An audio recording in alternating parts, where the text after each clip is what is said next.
How many of you know that you're supposed to change guitar strings after 6 months of use? Most guitarists only change a string if it breaks, but most people don't realize that there's a way to replace strings to make it so that they don't break, they last longer, and they stay in tune. And when you're tuning, they do not break.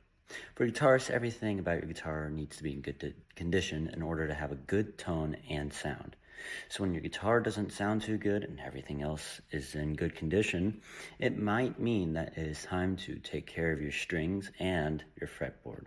Changing your strings is important to keeping a good sound while you are playing, because nobody likes to sound bad. All the needed materials for guitar string changing and fretboard cleaning are a pair of string cutters or wire cutters, preferably string cutters since they are made for that, the way they are made, a new set of strings, a string winder, a fret grinding blocks or polishing block, and a nut or bridge file. You also need a clean, flat area to do the string change. The procedure for changing strings can be broken down into 4 steps. First, use your string cutters to cut the strings for easy, quick removal. If you plan on keeping the strings and using them later, you can just remove them by unwrapping them from the tuner without cutting.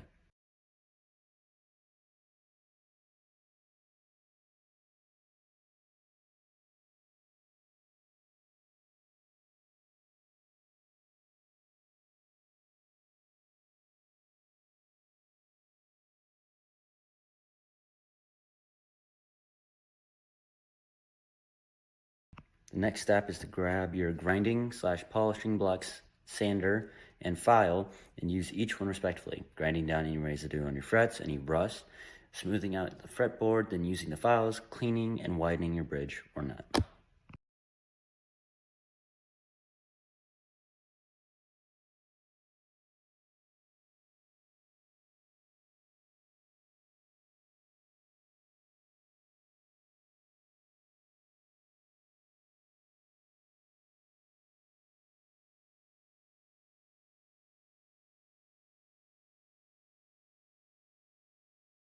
Next, you want to grab your string packet and remove the rust prevention paper packets from the string packet, and then feed them through the bottom of the bridge and into the tuners, putting the cut strings in as you pull out the new strings to keep it organized and so that you lower the risk of cutting yourself on the old strings.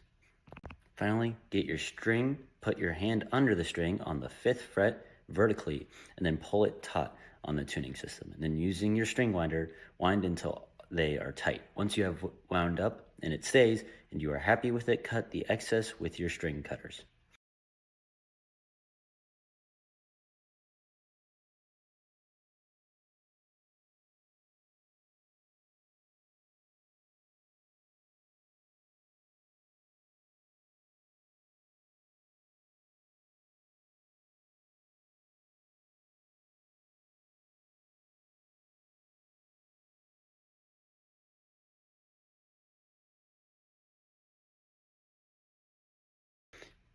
You know it works good and that you did a good job if it fills these 3 criteria. When tuning or changing tunings, your strings do not slip, snap, or pop. That means like it'll make a loud, obvious snapping sound without actually snapping.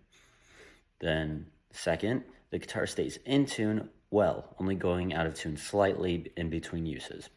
And lastly, if it sounds good and you think that the strings have good tension on them, not too tight, not too loose, then you have done good. Now that we have gone over the process of changing guitar strings properly, it is clear that it is easier than it sounds. Most people assume it is a good practice to do, and it can not only make you sound better, but look better, neater, and makes you look like you know what you're doing. All it takes is some time, some patience, and a few tools. So, next time you're playing and something seems off, maybe it's time to check your strings, and maybe it's time to replace them. So you always sound like you know what you're doing, and you always look like a good, well-rounded guitarist.